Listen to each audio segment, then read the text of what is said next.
Dis-moi, JP, ça, c'est le deuxième album. T'as pris presque 4 ans entre le premier et celui-ci. Pourquoi une pause aussi longue?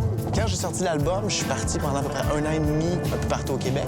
Puis quand j'ai terminé ça, c'est là que j'ai eu l'opportunité de faire la première partie de Vincent Vallière et de Daniel Bélanger. C'est 3 ans de ta vie Ouais.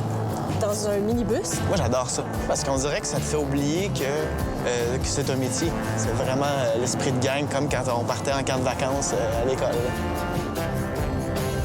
Est-ce qu'il y a des trucs à travers tout ça qui t'inspirent?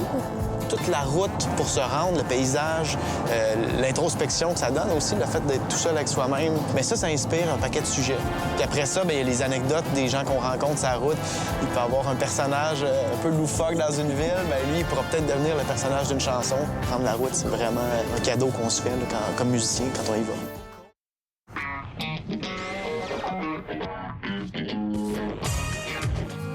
JP, je veux que tu m'expliques pourquoi tu as une tête en bois.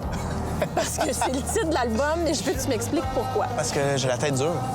Je voulais que ce soit un disque d'intégrité. C'est ça, vraiment être fidèle à ses idées, être fidèle à ses convictions. Pas de bullshit, pas de mensonge, faut pas mentir. Fait que c'est vraiment pour ça que je fais de la chanson.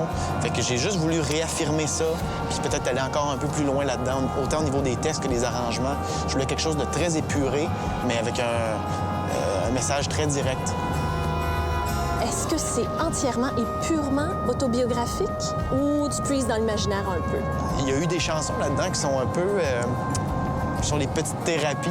Il y a des chansons qui ont besoin de sortir. Il faut que ça sorte soit parce que ça fait mal, soit parce que ça fait du bien, peu importe. Puis il y en a d'autres, c'est un mélange de sentiments puis de rêveries. Veillez sur ma tête en bois.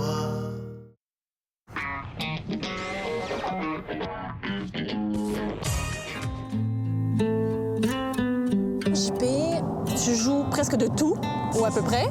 Est-ce qu'il y a un instrument que tu as voulu privilégier sur ce deuxième album-là ou non?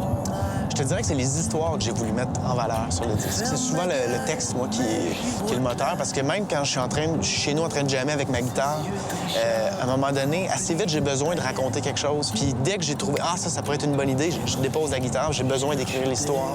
Parce que sinon, j'ai l'impression que le piège, c'est de vouloir tellement faire de la musique qu'on raconte n'importe quoi. Le nerf de la guerre, pour moi, en chanson, c'est le texte. Si ça me coûte tout ce que j'ai, je suis pas sûr que j'y tiens. L'amour des mots, comme ça devient d'où? Mais je sais. Je pense que c'est ma mère. Ma mère a déjà enseigné le français, puis elle a toujours été super attachée à la langue et puis tout ça. Sinon, j'ai une grande gueule. Et j'ai tellement d'affaires à dire que pour moi, la chanson, c'est un super véhicule. C'est en